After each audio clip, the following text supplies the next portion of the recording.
सभी को नमस्कार। मैं सुनीता कुमारी, सहायक आचार्य हिंदी, राजकीय महिला महाविद्यालय झुंझुनू। पिछले वीडियो में हमने आचार्य हजारी प्रसाद द्विवेदी का परिचय व उनकी निबंध कला और निबंध कला में उनकी भाषागत व शैलीगत विशेषताएं पढ़ी थी। आज की वीडियो में हम आचार्य हजारी प्रसाद द्विवेदी के निबंधों की सामान्य विशेषताएं, उनके निबंधों में जो संस्कृति बोध एवं लोक प्रकृति विद्यमान है उसका अध्ययन करेंगे। आचार्य हजारी प्रसाद द्विवेदी के निबंधों में विषय की विविधता है। उन्होंने सांस्कृतिक संबंधी, ज्योतिष संबंधी, नैतिकता संबंधी, सिद्धांत समीक्षात्मक, वृक्ष एवं ऋतु विषयक निबंध लिखे हैं। उनके निबंधों में लोक संग्रह की भावना विद्यमान है। उनके निबंधों में भारतीय संस्कृति के प्रति असीम निष्ठा विद्यमान है। उनके निबंधों पे गांधीवाद का प्रभाव भी देखने को मिलता है और उनके निबंधों में प्राचीन और नवीन का सामंजस्य भी है। उनके व्यक्तित्व की छाप भी है और उन्होंने विचारात्मक, गवेषणात्मक आदि निबंध लिखे हैं। इस तरह ये सब उनके निबंधों की विशेषताएं हैं जिनका हम अध्ययन करेंगे। आचार्य हजारी प्रसाद द्विवेदी वर्तमान युग के मूर्धन्य निबंधकार हैं। विचारात्मक निबंधों की परंपरा में द्विवेदी जी का महत्वपूर्ण योगदान है। भारतीय साहित्य एवं संस्कृति को निबंधों में अभिव्यक्ति देने वाले द्विवेदी जी एक ललित निबंधकार के रूप में प्रख्यात रहे हैं। आपके निबंधों में भारतीय संस्कृति एवं धर्म का विवेचन किया गया है, तो कहीं रामायण और महाभारत के प्रसंगों की समीक्षा की गई है। इन निबंधों में कहीं वैदिक और बौद्ध धर्म का निरूपण किया गया है, तो कहीं संत मत एवं योग मार्ग का गंभीर विवेचन किया गया है। उनके निबंधों में विषय वैविध्य है। वे कहीं फलित ज्योतिष पर अपना मत व्यक्त करते हैं, तो कहीं केश प्रसाधन, मुख प्रक्षालन, भोजनोत्तर, विनोद पर टिक्का टिप्पणी करते हैं। द्विवेदी जी के निबंधों में विषय की विविधता परिलक्षित होती है। साहित्य, संस्कृति, धर्म, राजनीति, क्रीड़ा, विलास, प्रसाधन, प्रकृति, कला, ऋतु उत्सव, मनोविनोद कुछ भी उनकी दृष्टि से नहीं बचा जिस पर आपने निबंध नहीं लिखे, यानी इन सभी विषयों पर आपने निबंध लिखे। इन निबंधों में विचारों की गूढ़ गंभीर परंपरा विद्यमान है। साथ ही धर्म और दर्शन की प्रौढ़ विचारधारा है। उनकी इतिहास दृष्टि, जीवन दर्शन एवं सत्यान्वेषण से ओतप्रोत है। द्विवेदी जी के निबंध उनकी विलक्षण प्रतिभा, विद्वत्ता एवं पांडित्य के उज्ज्वल उदाहरण हैं। लेखक की सूक्ष्म दृष्टि, गहन अनुभव, गंभीर चिंतन एवं विषय विवेचन क्षमता का परिचय उनके निबंधों से प्राप्त होता है। इन निबंधों में हृदय एवं बुद्धि का संतुलित समन्वय भी हुआ है। इनके निबंधों में हृदय और बुद्धि का भी संतुलित समन्वय हुआ है। इन्होंने इनके निबंध संकलन हैं, निम्नलिखित हैं, जैसे अशोक के फूल, कुटच, विचार और वितर्क, गतिशील चिंतन, विचार प्रवाह, हमारी साहित्यिक समस्याएं, साहित्य का मर्म, कल्पलता, आलोक पर्व, साहित्य सहचर, प्राचीन भारत के कलात्मक विनोद। इन संकलनों में समीक्षात्मक, सांस्कृतिक, ऐतिहासिक, व्यक्तिक और गवेषणात्मक निबंध भी संकलित हैं। द्विवेदी जी के सांस्कृतिक निबंधों में उनका संस्कृति बोध उभर कर सामने आया है, यानी कि जो भी उन्होंने सांस्कृतिक निबंध लिखे हैं उन सब में संस्कृति बोध झलकता है। इन निबंधों का संबंध भारतीय संस्कृति की उज्ज्वल परंपरा से है। उदाहरण देखते हैं हम। भारतवर्ष की सांस्कृतिक समस्या भारतीय संस्कृति की देन, भारतीय फलित ज्योतिष हमारी संस्कृति और साहित्य का संबंध भारतीय संस्कृति के मूल स्रोत जीवेम शरद सत्तम प्राचीन भारत की सामाजिक एवं दार्शनिक पृष्ठभूमि। उक्त सभी निबंध वर्णनात्मक हैं। ये सभी निबंध क्या हैं? वर्णनात्मक हैं तथा इनमें भारतीय संस्कृति के उज्ज्वल पक्ष का उद्घाटन करने के साथ साथ इसमें सांस्कृतिक महत्व का प्रतिपादन भी किया गया है। यानी निम्नलिखित जो निबंध थे उनमें भारतीय संस्कृति का उज्ज्वल पक्ष भी उद्घाटित हुआ है और सांस्कृतिक महत्व भी। भारतीय समाज में ज्योतिष किस रूप में प्रभावी रहा, इसका परिचय भारतीय फलित ज्योतिष नामक निबंध में मिलता है कि उन्होंने जो भारतीय फलित ज्योतिष निबंध लिखा था उसमें ये पता चल रहा है कि भारत में ज्योतिष कितना प्रभावी था। द्विवेदी जी के निबंध संस्कृत साहित्य के गहन अध्ययन को व्यक्त करते हैं। उनमें भारत की सांस्कृतिक परंपरा एवं समाज दर्शन का भली भांति समन्वय हुआ है। जहाँ कहीं से उन्हें कुछ भी आकर्षक वस्तु मिली उसका समावेश उन्होंने अपने निबंधों में करते हुए अपनी विद्वत्ता का परिचय दिया है।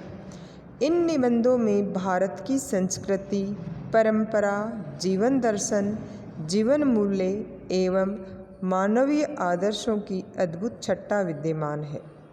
डॉक्टर द्वारिका प्रसाद सक्सेना ने इनके निबंधों की विशेषताओं पर प्रकाश डालते हुए लिखा है कि इनके निबंधों की विशेषताएं क्या थी, किस प्रकार थी, इसलिए उनके बारे में उन्होंने लिखा है।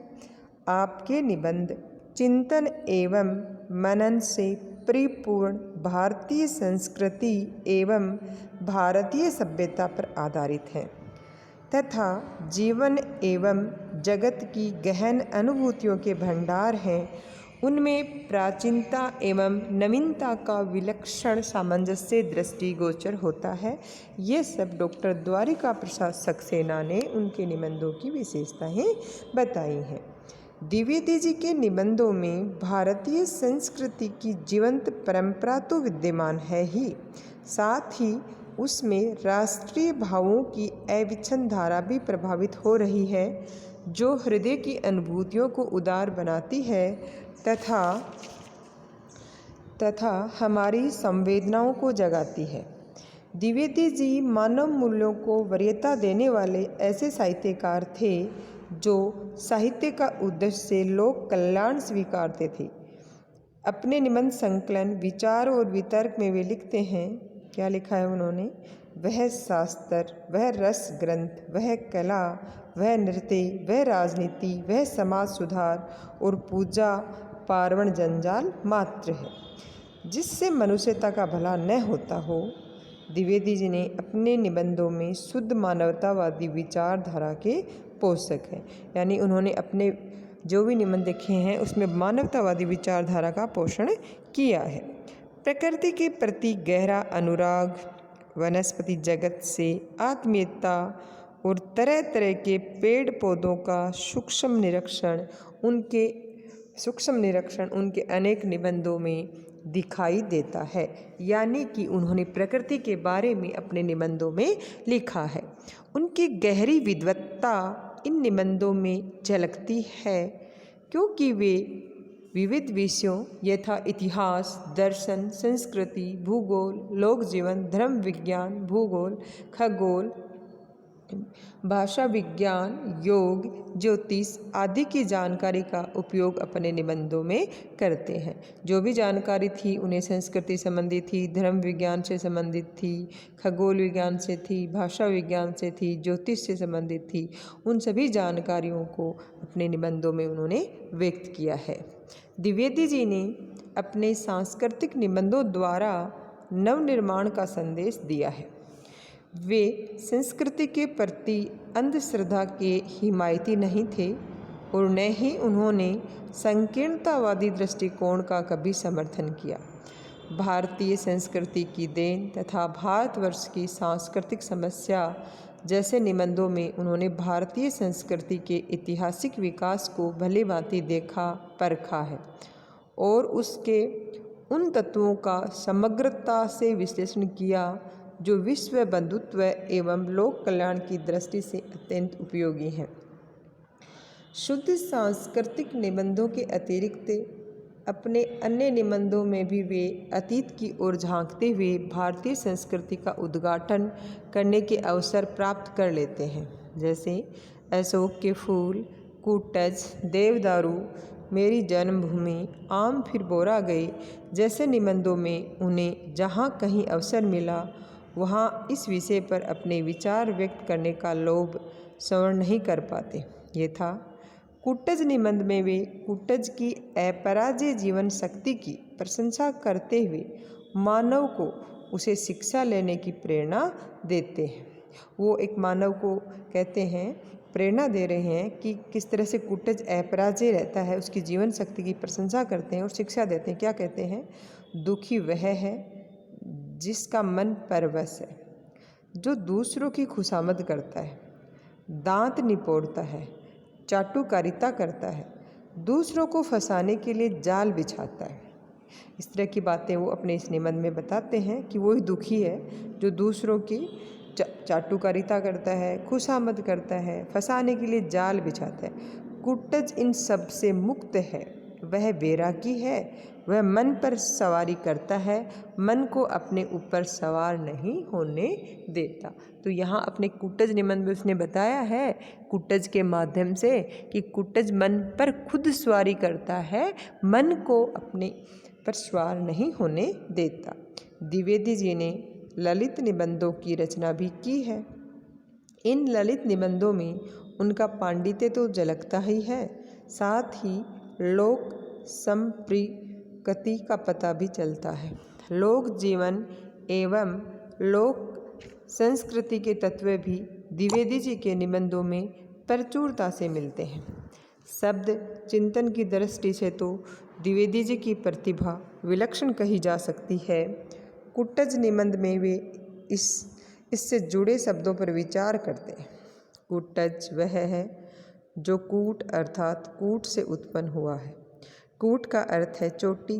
पर्वत की चोटी पर उत्पन्न होने वाले इन वृक्षों को इसलिए कूटज कहते हैं। कूट का एक अर्थ घड़ा और दूसरा अर्थ घर है। अगस्त से मुनि इसलिए कूटज कहे जाते हैं क्योंकि वे घड़े से उत्पन्न हुए थे। घड़े से उत्पन्न होने की बात जमती नहीं। घर में कामकाज करने वाली दासी को कूटकारिका या कुटहरिका कहते हैं। हो सकता है कि अगस्त से मुनि दासी पुत्र रहे हों। कुटिया और कुटीर में अभी तक कूट शब्द का मूल अर्थ घर सुरक्षित है। द्विवेदी जी ने लोक जीवन के ऋतु, पर्व, उत्सव, त्यौहार, शकुन शुक्तियों, मृगया विनोद, क्रीड़ा, विलास, प्रसाधन, मनोविवाद आदि का उल्लेख भी अपने निबंधों में स्थान स्थान पर किया है। निश्चय ही अपनी रचना कौशल, विचार अनुभूति, अभिव्यंजना कौशल आदि के कारण उनके निबंध हिंदी साहित्य में अद्वितीय बन गए हैं। स्वातंत्र्योत्तर हिंदी निबंध साहित्य में आचार्य हजारी प्रसाद द्विवेदी एक ऐसे निबंधकार के रूप में हमारे समक्ष आए हैं जिनके निबंधों में एक ओर तो सांस्कृतिक बोध है और दूसरी ओर लोक संप्रकृति भी है। इन दोनों ही विशेषताओं के कारण उनके निबंधों में प्रौढ़ता, गंभीरता एवं विषय वैविध्य का समावेश हुआ है। द्विवेदी जी ने अपने सांस्कृतिक निबंधों के माध्यम से मानव मात्र को लोक कल्याण का जो संदेश दिया है वह निश्चय ही उन्हें उनके उदार मानवतावादी दृष्टिकोण का परिचायक है। इस प्रकार हमने द्विवेदी जी के निबंधों की सामान्य विशेषताएं पढ़ी और उनके निबंध किस तरह से संस्कृति बोध और लोक संस्कृति या लोक संप्रकृति से संबंधित हैं ये भी हमने पढ़ा।